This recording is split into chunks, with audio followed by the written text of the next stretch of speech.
GSL medical institutions మరియు కిమ్యూ international university భాగస్వామ్యంతో Indian aligned MBBS course అడ్మిషన్లు అందిస్తోంది నియో.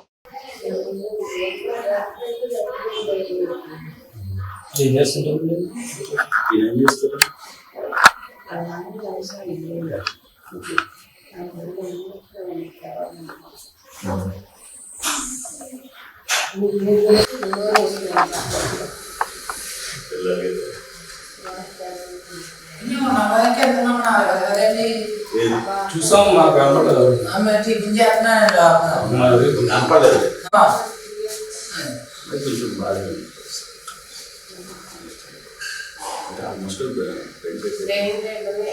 ఇన్స్ట్రక్టర్ గారు నాతో మాట్లాడారు హాస్పిటల్ వచ్చి అదే నాకు ఎట్లా అంటారమ్మా ఏంటి అని అడిగారు.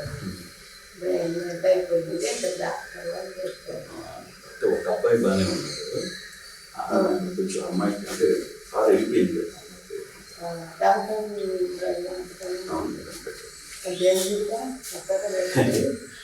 ఇంకా పోలీసులు కోర్టు అది వాళ్ళ దగ్గర చూడాల్సింది. సెకండ్ డ్రైవ్, రెండవది కేసు కొంచెం బలంగానే పెడుతున్నట్టు. మరి ఏమంటే స్కిన్ డాక్టర్ అంట, డాక్టర్ అవ్వాలంటే ఎంత డబ్బులు అవుతాయండి. ఎవరైనా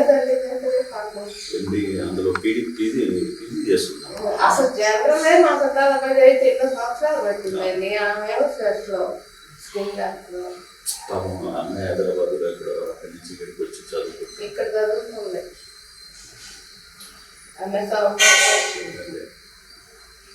అప్పుడు సెక్యూరిటీ గారితో వెళ్ళిపోమన్నట్ట.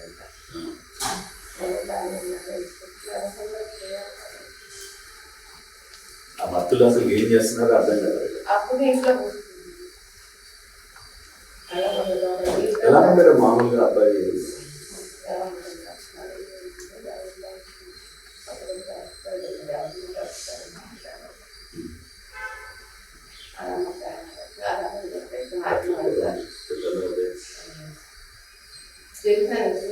అదే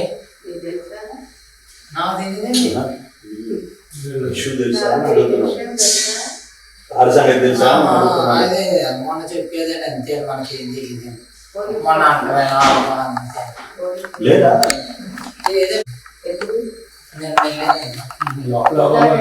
తీసేటప్పుడు మరి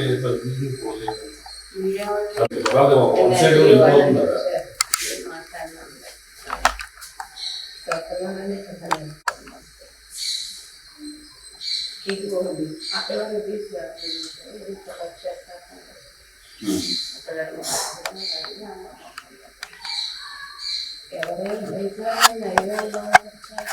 పడాల్సిందే కనీసం.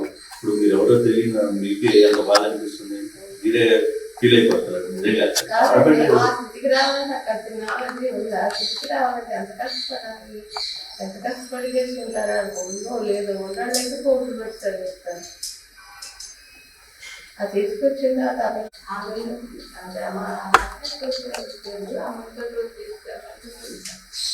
పోలీసు వచ్చి అక్కడ నుంచి వీళ్ళు అమ్మాయి వస్తారు ఫస్ట్. ఆ ఇన్స్పెక్టర్ గారు అయితే నాతో మాట్లాడారు.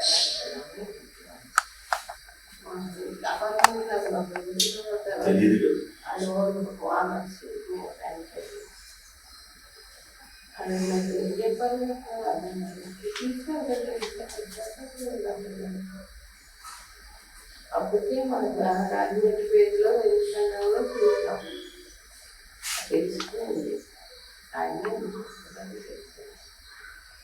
అంటే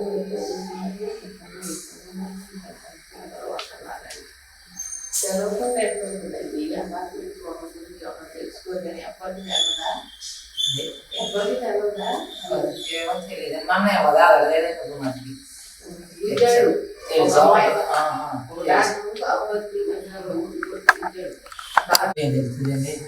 కింద ఉంటాం, మీరే చెప్తే చేస్తాం అనుకోవాలి. మీరేమో మరి అతను చెప్తున్నారు ఎప్పటికీ అపార్ట్మెంట్ లో తీసుకున్నారు. ఆ ఈ టీవీలో అడిగే ఫ్లోర్లో వేస్తున్నాడంట.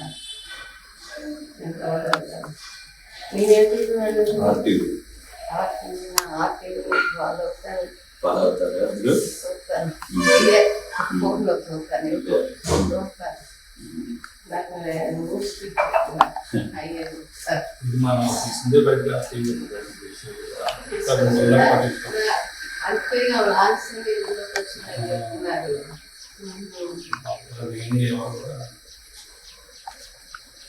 అది మొన్న తీసుకొచ్చింది ఎలా ఉంటుంది బాగుంటుంది అందరితో బాగుంటారు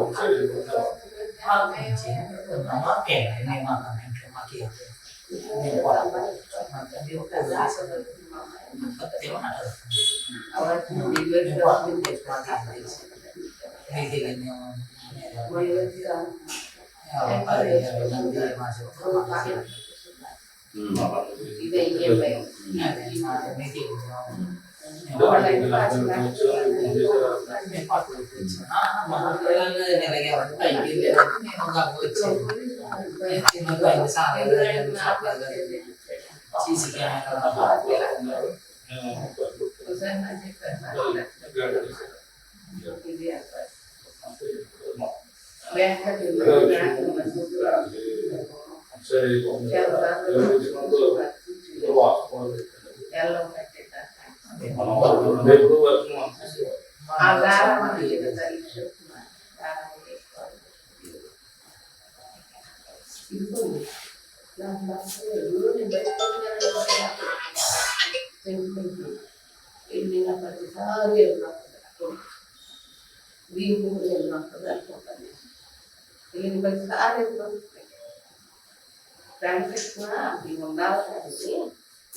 వచ్చేసిందా నేను బయటకు వచ్చేసి లేకపోతే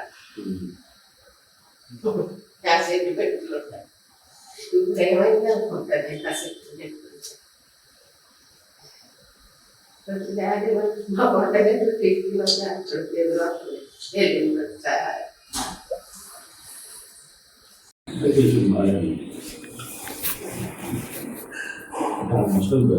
ఇప్పుడు ఏంటంటే ఆయన ఇన్స్పెక్టర్ గారు నాతో మాట్లాడారు ఆ రోజు హాస్పిటల్ వచ్చి అదే నాకు ఎఫ్రెండ్స్ వెళ్ళమ్మా ఏంటి అని అడిగారు కానీ బ్రెయిన్ గడ్డ అయిపోయింది ఇద్దరు డాక్టర్లు అని దొరుకుతారు ఒక అబ్బాయి బాగానే ఉన్నాడు కొంచెం అమ్మాయి అంటే కారు వెళ్ళిపోయింది డాక్టర్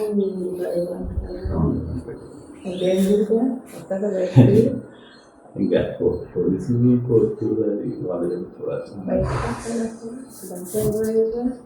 డ్రైవ్ రెండవది కేసు కొంచెం బలంగానే పెట్టుకున్నట్టున్నారు మరి ఏమండి స్కిన్ డాక్టర్ అంటే ఆ డాక్టర్ అవ్వాలంటే ఎంత కష్టం ఎంత డబ్బులు అవుతాయండి ఎవరైనా తెలియదండి పాపం అందులో పీజీ చేస్తున్నాం అసలు జనరలే మా చుట్టాల అబ్బాయి అయితే ఎన్నో సంవత్సరాలు పట్టిందండి ఆమె ఫస్ట్లో స్కిన్ డాక్టర్ పాపం అమ్మాయి హైదరాబాద్లో ఎక్కడో అక్కడి నుంచి ఇక్కడికి వచ్చి చదువుకుంటుంది ఇక్కడ చదువుతుంది ఎంఎస్ అవకాశం వచ్చింది అప్పుడు సెక్యూరిటీ గారిని వెళ్ళిపోమన్నాడంట అదే తాగేలాగా ఇట్లా వెళ్ళకుండా చేయాలంటే ఆ మత్తులు అసలు ఏం చేస్తున్నారో అర్థం కదా అప్పుడు ఇంట్లో కూర్చున్నాడు ఎలా ఉంటాడు మామూలుగా అబ్బాయి ఎలా ఉంటున్నారు అప్పుడప్పుడు వస్తాడు వస్తాడు మాట్లాడదు అలా ప్రారంభం చెప్తే నాట్యం వెళ్తారు పిల్లలు అదే తెలుసా నీకు నీకు తెలుసా వీళ్ళు తెలుసా ఆరు సంగతి తెలుసా అదే మొన్న చెప్పేదండి అంతే మనకి ఏం తెలియదండి మొన్న అంటలేనా అంతే లేదా లేదండి ఊరేం లేదంటే ఎప్పుడు నేను వెళ్ళలేదండి లోపల ఎవరో ఉన్నారు గడ తీసారు ఇప్పుడు మళ్ళీ తలుపు తీసి మీకు ఫోన్ చేయరు అన్నమాట సార్ మాట్లాడడం అంటే వాళ్ళకి ఇష్టం ఉంటేనే వివరాలు వన్ సైడ్ వెళ్ళిపోతుంది అక్కడ చూస్తున్నారని ఇక్కడ వెళ్ళిపోయారు మాట్లాడవాలి మనకు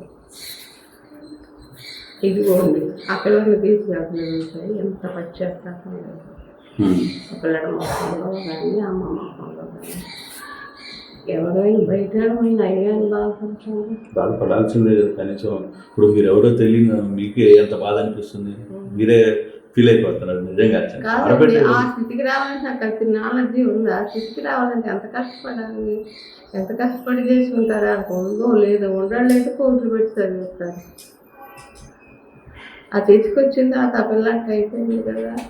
ఆ తల్లిదండ్రికి ఎంత కడుపు కోపం. ఆమె అదే ఆ రాత్రి వచ్చారు. ఆ మరుసటి రోజు తీసుకెళ్తుంటే చూశాను పోలీసు వచ్చి. ఆడ సివిల్లోనే వచ్చారు, కామ్గా వెళ్ళిపోయారు ఫస్ట్ రోజు. ఆ ఇన్స్పెక్టర్ గారు అయితే నాతో మాట్లాడారు, ఎలాంటి వెళ్ళమని ఏంటి అని. మాకు అపార్ట్మెంట్లో అసలు ఒకరి గురించి కూడా తెలియదు కదా. వాళ్ళు ఓనర్స్, మేము ఫ్రాంచైజ్. వాళ్ళు మరి ఏం చెప్పాలి అర్థం కాదు. తీసుకెళ్ళి ఎంత పెద్ద పిల్లలు. అప్పటికే మా రాజమండ్రి పేజీలో ఇన్స్టాగ్రామ్లో చూసాం, తెలిసిపోయింది. ఆయన ఇన్స్పెక్టర్ గారు చేసినాడు అంటే వచ్చి అందరూ వస్తున్నారని తెలవకుండా ఎట్టుంటుందండి. ఈ అపార్ట్మెంట్ ఒకరి గురించి ఒకరు తెలుసుకోరు కానీ ఎవరికి తెలవదా, ఎవరికి తెలవదా.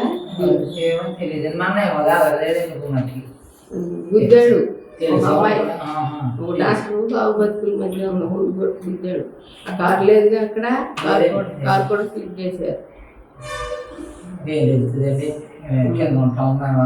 మీరే చెప్తే చేస్తాం అనుకోవాలి. మీరేముందలే అసలు చెప్తున్నా, ఎవరికి తెలవదు. అపార్ట్మెంట్లో సీక్రెట్గా ఉంచుకున్నారు. ఆ ఈటీవీలో అట్లా స్లోలో వేస్తున్నాడంట. నేను చూడాలి కానీ మీరేంటి ఆర్టీవీ చూస్తాను, ఫోన్లో చూస్తాను. నాకు న్యూస్ పిక్ ఎక్కువ అయ్యేది. ఇది మనం తీసిందే బయటకి, టీవీ అండి బయటికి తీసి మిగతా 3 రోజుల దాకా పట్టించుకోలేదు. అందుకే ఆలస్యంగా ఇంట్లోకి వచ్చి అవునవును, లోపల మెయిన్ ఎవరు కూడా పట్టించుకోలేదు. ఆ టీవీ మళ్ళీ రిపేర్కి వచ్చింది.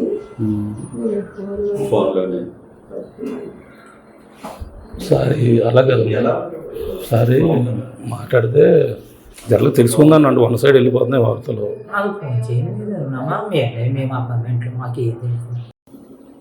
క్రమశిక్షణ అది ఉండాలి కానీ ఎదురొస్తే వచ్చేసిందా. నేను బయటకు వస్తే అది మళ్ళీ వెనక్కి వెళ్ళిపోతారు. ఆ సెంటిమెంట్లు ఉన్నాయి. ఇప్పుడు ఏమైంది అనుకుంటుంది ఆ సెంటిమెంట్లు. ప్రతిసారి మా వంటగదిలో కిటికీలో అక్కడ ఎదురు వస్తుంది వెళ్ళి ప్రతిసారి.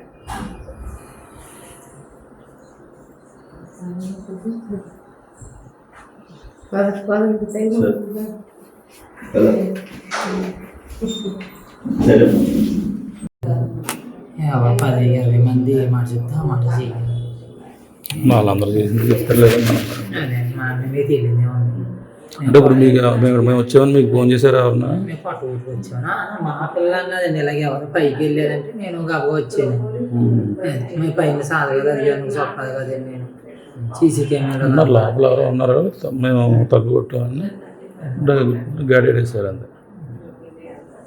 అంటే ఉండదు మా జనరల్గా విషయం ఫ్యామిలీ 1 సైడ్ అయిపోతుంది కదా.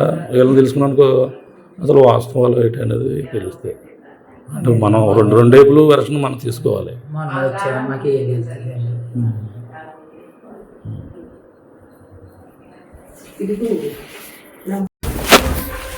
మరి ఉన్నారా అలా అంటే మీకు ఫోన్ చేశారేమో అనుకున్నాం. కనపడలేదండి నాకు.